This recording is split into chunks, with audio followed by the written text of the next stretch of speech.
വള്ളൊക്കെ മാറ്റാനായിക്കണല്ലോ. ഫിദ, ഇന്ന് മീനിന് തിന്നാൻ കൊടുത്തീനിയോ? ഇല്ല, ഞാൻ മറന്നുപോയി. അതിപ്പോ എങ്ങനെ ഓർമ്മ ഉണ്ടാകല്? 24 മണിക്കൂറും ഫോണിലല്ലേ.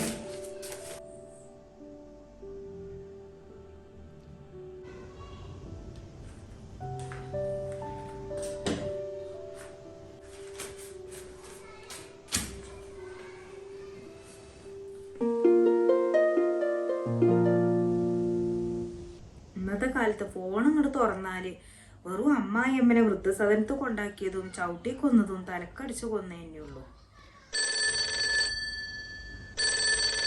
ഓ നസീമേ. നസീമ. നല്ല വിശേഷം.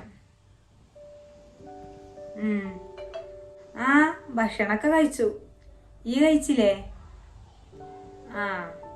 ആണോ? അപ്പൊ ഓരല്ലേ പറഞ്ഞത് 2 കൊല്ലം കഴിഞ്ഞിട്ട് മതിയെന്ന്.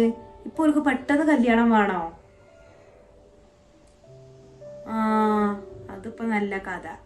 അർജന്റായിട്ട് ഇപ്പൊ നിക്കാവ് മതിയെന്ന് പറഞ്ഞിട്ടല്ലേ ഇപ്പൊ നിക്കാ നമ്മൾ ഫസ്റ്റ് കഴിച്ചു കൊടുത്ത്. ഇനിയിപ്പോ അവർക്ക് ഇപ്പൊ തന്നെ കല്യാണം വേണോ? പഠിപ്പിക്കലൊക്കെ ഇപ്പൊ കണക്ക് തന്നെയാണേക്കാരപ്പൊ അവിടെ കൊണ്ടുപോയാല്. അടുത്ത മാസം 17-ാം തീയതിയോ? അതിപ്പോ ഇവിടെ ആകാനായില്ലേ?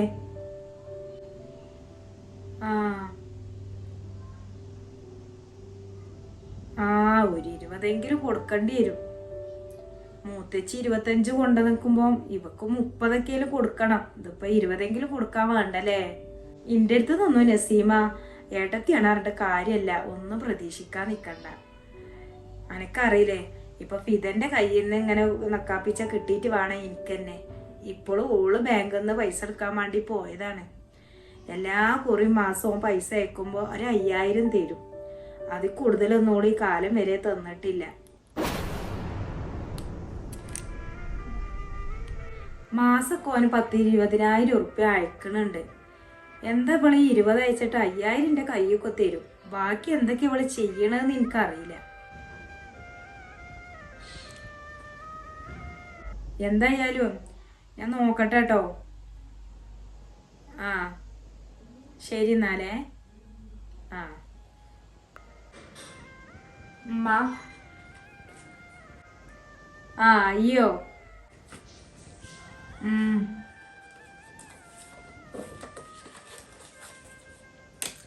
ഉമ്മ, ഇത് 5000 തന്നെ ഉള്ളൂ കേട്ടോ. എല്ലാ കുറി ഇപ്പൊ ഈ 5000 തന്നെ ഉള്ളൂല്ലോ. എല്ലാ കുറി തന്നെ എന്റെ പറച്ചില് കൂട്ടിത്തരാ, അടുത്ത മാസം കൂട്ടിത്തരാന്ന്. ഈ 5000 എന്റെ മരുന്നിനും ചെക്കപ്പിനും തന്നെ എനിക്ക് മാസം മാസം തികയണില്ല. ഇപ്രാവശ്യം അതന്നെ അമ്മായിക്ക് അയച്ചിട്ടുള്ളൂ. മേമയാണ് ഇപ്പൊ വിളിച്ചു വെച്ചത്. ജാസ്മിന്റെ കല്യാണം ഓൾക്ക് പെട്ടെന്ന് വേണം പറഞ്ഞ് വാശി പിടിക്കണ്ടോലോ. അപ്പൊ അടുത്ത മാസം 17-ാം തീയതി തന്നെ തീരുമാനിച്ചാണ് കല്യാണം. അപ്പൊ എനിക്കറിയാലോ, ഞാനോളെ ഏട്ടത്തി ആയതുകൊണ്ട് ഒരു 5 പവൻ എന്തായാലും കൊടുക്കാണ്ടിരിക്കാൻ കഴിയൂല. പോട്ടെ, ഇപ്പത്തെ സാഹചര്യത്തിന് അതെന്തായാലും നമ്മളെ കൊണ്ട് കഴിയൂല.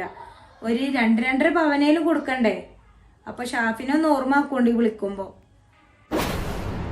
ഞാൻ നോക്കാം. നോക്കാന്ന് പോരാ, എന്തായാലും പറയോണ്ടി വിളിക്കുമ്പോ. ഞാൻ ഇക്കാനോട് പറഞ്ഞു നോക്കാം. എന്താ നോക്കിക്കണത്? പോയിക്കോ.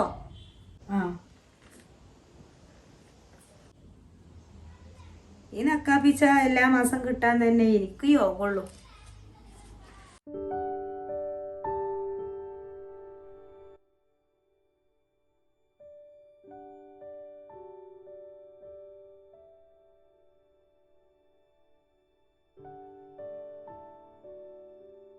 ഈ മാസം പൈസ കുറവാണല്ലോ. എല്ലാം അത്യാവശ്യ കാര്യങ്ങളാണല്ലോ. പാലുകാരന് മാത്രം ഒന്ന് ബാക്കി നോക്കാം. അടുത്ത മാസം കൂട്ടി തരാ പറയാ. ടോട്ടൽ വെറും 800 രൂപ. എന്താ ചെയ്യാ? ഈ 800 രൂപ വെച്ചിട്ട് ഞാൻ എന്ത് ചെയ്യാനാ? ഇനിയുണ്ട് ഈ മാസത്തിൽ 2 ആഴ്ച.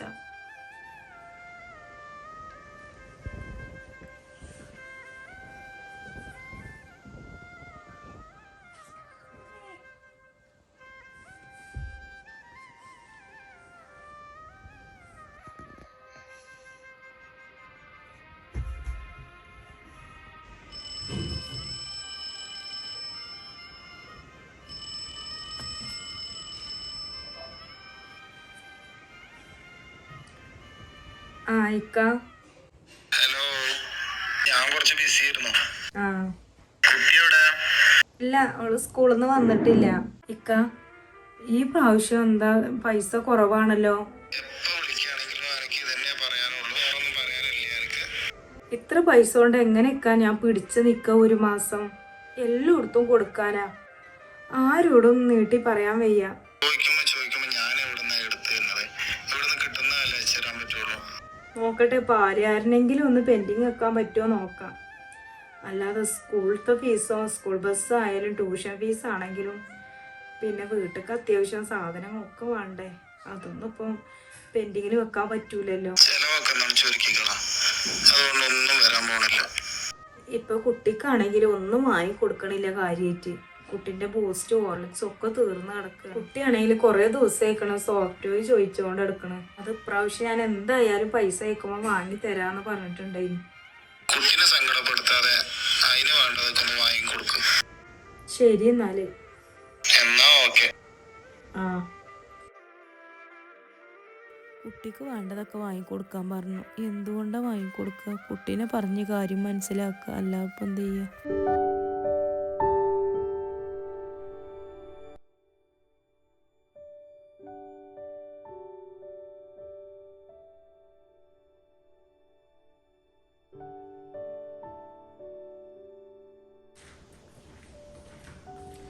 ഫിദ, ആ മീൻ ഞാൻ എടുത്ത് ഫ്രിഡ്ജിൽ നിന്ന് പുറത്ത് വെച്ചിട്ടുണ്ട്. അപ്പൊ അത് എടുത്തങ്ങാണ്ട് ഒന്ന് വൈകുന്നേരത്തിന് എന്തെങ്കിലും കറി വെക്കുകയോ വർക്ക് എന്തെങ്കിലും ചെയ്തോട്ടോ. 2 ദിവസമായിട്ടില്ലേ ഫ്രിഡ്ജ് കടക്കൽ തുടങ്ങിയിട്ട്. ആ ഞാൻ കണ്ടു. ആ എന്തിനാ ഇത്രയും ഫ്രൂട്ട്സ് വാങ്ങിക്കണത്? അതൊക്കെ കേടൊന്നും പോകൂല എത്രയും തോനെ വാങ്ങിയാല്. അത് ഷാഫിക്കാൻ അറിയുന്ന ആളാണ്, അത് കാരണം ഇച്ചിരി കൂടുതൽ തന്നതാണ്. ആർക്കറിയാം, ചുറ്റിക്കളി കുറച്ച് കൂടുതലുണ്ട് തോന്നുന്നുണ്ട്. ഇടക്കിടക്കില്ലേ പോക്കും പോമ്പളിയും. ആ അമ്മ, പിന്നെ ഞാനും വീട്ടിൽ പോട്ടെ. ഇമ്മാക്ക് തീരെ സുഖമല്ലാന്ന് പറയണ്ടേനി. വൈകുന്നേരം ഇങ്ങോട്ട് തന്നെ വരാം. അല്ലെങ്കിൽ ഇപ്പൊ എല്ലാ മാസം ഷാഫി പൈസ അയക്കുമ്പോൾ എനിക്കൊരു വീട്ടിൽ പോക്കാണ്. അത് പോന് മനസ്സിലാണില്ലെങ്കിലും എനിക്ക് മനസ്സിലാക്കാനുള്ള ബുദ്ധിയൊക്കെ ഉണ്ട്. എന്തായാലും പോയി വാ.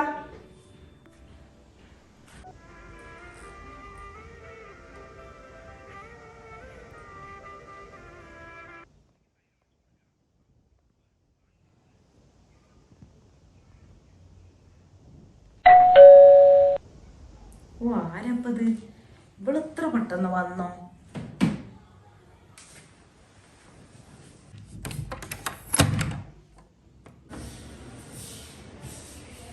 ആ താത്ത കേറി വരി. ആ റംലു, ഇതങ്ങോട്ട് ഇരിക്കി.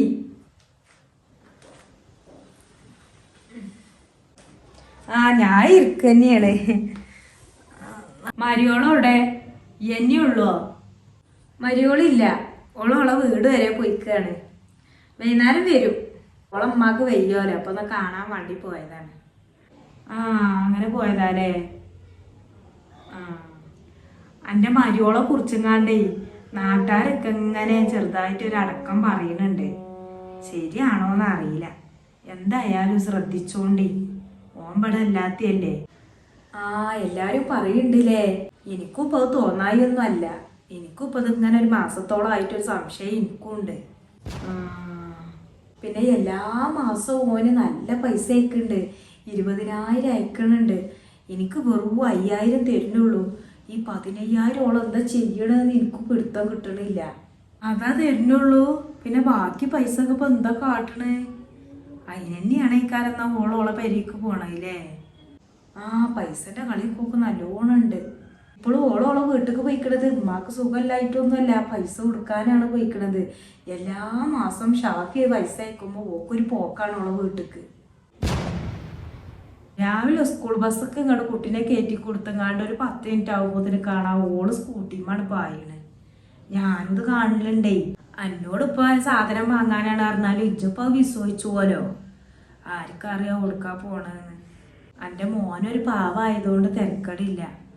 ഓനൊരു പച്ചപ്പാവാണല്ലോ. അതെ, എന്താ ചെയ്യാ, എൻ്റെ മകൻ്റെ ഒരു വിധിയല്ല എന്താ. നല്ല കല്യാണക്കാരൊക്കെ വന്നാണ് മോനിക്ക്. എന്ത് ചെയ്യാനാ, നമ്മളെ തലയിൽ വരച്ചതല്ലേ നമുക്ക് കിട്ടുള്ളൂ. ഇനിയൊന്നും പറഞ്ഞിട്ട് കാര്യമില്ല. എല്ലാം നമ്മളെ വിധിയാണേ. അതിനെ സഹിച്ച് അല്ല എന്താ കാട്ടണത്. എന്നാ ഞാൻ അങ്ങോട്ട് ഇറങ്ങട്ടെ കേട്ടോ. പിന്നെ നബീസൂനെ കണ്ടിട്ട് കുറേ ആയി. ഓളെടുത്തും വേണമൊന്ന് കയറുക. ആ പോവാണോ? ആ ചായ കുടിച്ചിട്ട് പോണോ? വേണ്ട.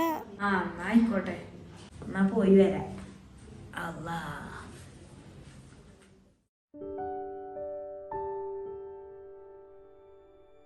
അതൊന്നും കുഴപ്പമില്ലക്ക. എന്തായാലും നിങ്ങൾ വരാൻ നോക്കി. ഒരുപാടായില്ലേ പോയിട്ട്, 2.5 വർഷം കഴിഞ്ഞില്ലേ. ആ ശരി. ആ എന്നാ വെച്ചാലോ.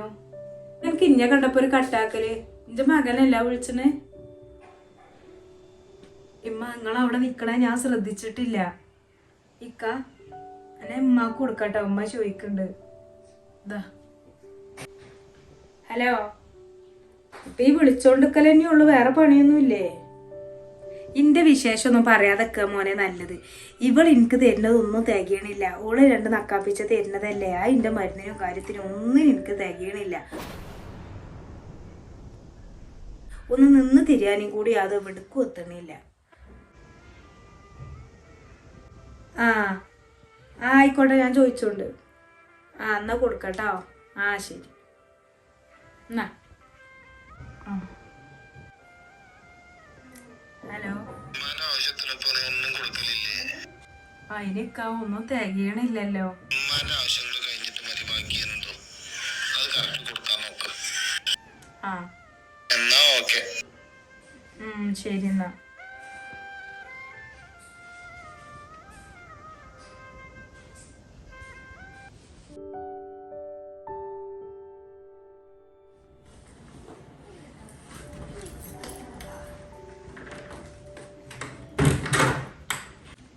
ഇതാ ഈ സമയം വരെ ചൂടേനി.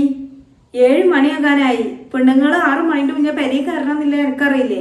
ട്യൂഷൻ ഫീസ് അടക്കാൻ വേണ്ടി പോയതാണമ്മ. തിരിച്ചു വരുന്ന വഴിക്ക് വണ്ടി ഒന്ന് പഞ്ചറായി ടയറ്. അപ്പൊ അത് മാറ്റി വരാൻ കുറെ ടൈമായി. എന്റെ വണ്ടി കേടാവും. അനക്ക് എന്തെങ്കിലും ഒരു കാരണം എപ്പോഴും പറയാനുണ്ടാവും. ആർക്കറിയാം വണ്ടി കേടായതാണോ, എവിടേക്കേലും പോയതാണോ, ആരപ്പിള്ളേലും പോയതാണോ എന്നൊക്കെ. നാട്ടുകാർ പറയണ പോലെ. നാട്ടുകാർ എന്ത് പറയണെന്ന് മങ്ങൾ പറയണത്? നാട്ടുകാർക്ക് അവിടെ ഇവിടെ ഇരുന്നങ്ങാണ്ട് ഇങ്ങനെ പരദൂഷണം പറഞ്ഞുണ്ടാക്കിയാൽ മതി. ഉമ്മ കൂടെ അവരെ കൂടെ ചേർന്ന് പറയുമ്പോൾ ഉണ്ടല്ലോ, അത് മഹാമോശാണമ്മ. ഞാൻ ഓരോ ദിവസം ഈ വീട്ടിൽ ചെയ്യണത് നിങ്ങൾക്ക് നന്നായിട്ട് അറിയാം. ആണുങ്ങൾ ഓടി നടന്ന് ചെയ്യേണ്ട ഓരോ കാര്യങ്ങളും ഞാനാണ് ഈ വീട്ടിൽ ചെയ്തുകൊണ്ടിരിക്കുന്നത്. ഒരു വീട്ടിലുള്ള സാധനങ്ങളാണെങ്കിലും ഗ്യാസ് നിറക്കാനാണെങ്കിലും കുട്ടീനെ സ്കൂളിൽ കൊണ്ടുവിടാനാണെങ്കിലും ഫീസ് അടക്കാനാണെങ്കിലും എല്ലാ കാര്യത്തിലും ഞാനൊരാൾ തന്നെ വേണമ്മ. ഷാഫിക്കാന്റെ പ്രയാസങ്ങളൊക്കെ എനിക്ക് നന്നായിട്ട് അറിയാമ്മ. അതുകൊണ്ട് ഞാൻ അതിനനുസരിച്ചുള്ള ചെലവ് ഞാൻ ഇവിടെ ചെലവാക്കുന്നു. ഷാഫിക്കാനെ ഞാൻ മനസ്സിലാക്കിയ പോലെ ആരും മനസ്സിലാക്കിയിട്ടില്ല. നിങ്ങൾ പോലും ഒരു വട്ടെങ്കിലും നിങ്ങൾ ഷാഫിക്കാനോട് ചോദിച്ചിട്ടുണ്ടോ എന്തൊക്കെയുണ്ട് പോലെ വിശേഷം, സുഖമാണോ എന്ന് ചോദിച്ചിട്ടുണ്ടോ? നിങ്ങൾക്ക് സമയത്തിന് പൈസ വേണം, കല്യാണത്തിന് പോവാൻ, അവിടെ കൊടുക്കാൻ, ഇവിടെ കൊടുക്കാൻ, എൻ്റെ അസുഖത്തിന് ഒരു വട്ടെങ്കിലും നിങ്ങൾ ഇക്കാനെ വിളിച്ചു കണ്ട് വിവരങ്ങൾ അന്വേഷിച്ചിട്ടുണ്ടമ്മ? അടുത്ത മാസം വന്നാലേ ഇക്ക പോയിട്ട് 3 വർഷമായി. പ്രവാസികളെ ഭാര്യമാർക്കും ഉണ്ടാവും കുറേ ആഗ്രഹങ്ങളും സന്തോഷങ്ങളും ഒക്കെ പങ്കിടാനും കൂടെ നടക്കാനൊക്കെ. അതൊക്കെ ഉള്ളിൽ ഒതുക്കിങ്ങാണ്ടാണ് ഓരോ പ്രവാസിൻ്റെയും ഭാര്യമാരും കഴിഞ്ഞു പോണത്. അതൊന്ന് എപ്പോഴെങ്കിലും ഒന്ന് ഓർത്താൽ നല്ലത്.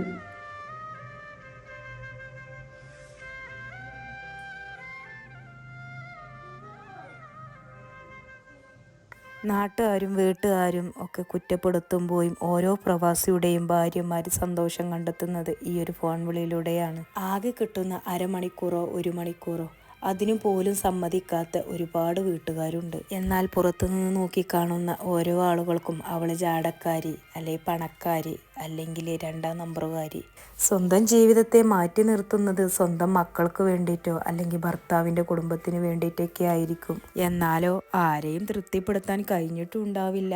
വാർദ്ധക്യം നമ്മളെ പിടിവിട്ടിരിക്കുകയും ചെയ്യും. ഒട്ടുമിക്ക പ്രവാസികളുടെയും അവരുടെ ഭാര്യമാരുടെയും അവസ്ഥ മരണം വരെ ഇത് തന്നെയായിരിക്കും. ഈ സ്റ്റോറി നിങ്ങൾക്ക് ഇഷ്ടപ്പെട്ടിട്ടുണ്ടെങ്കിൽ നിങ്ങൾ സബ്സ്ക്രൈബ് ചെയ്ത് നമ്മളെ കൂട്ടാക്കാൻ മറക്കരുത്. അടുത്ത വീഡിയോ ആയിട്ട് വരുന്നത് വരേക്കും എല്ലാ കൂട്ടുകാർക്കും ഒരിക്കൽ കൂടി മഹസലാമ.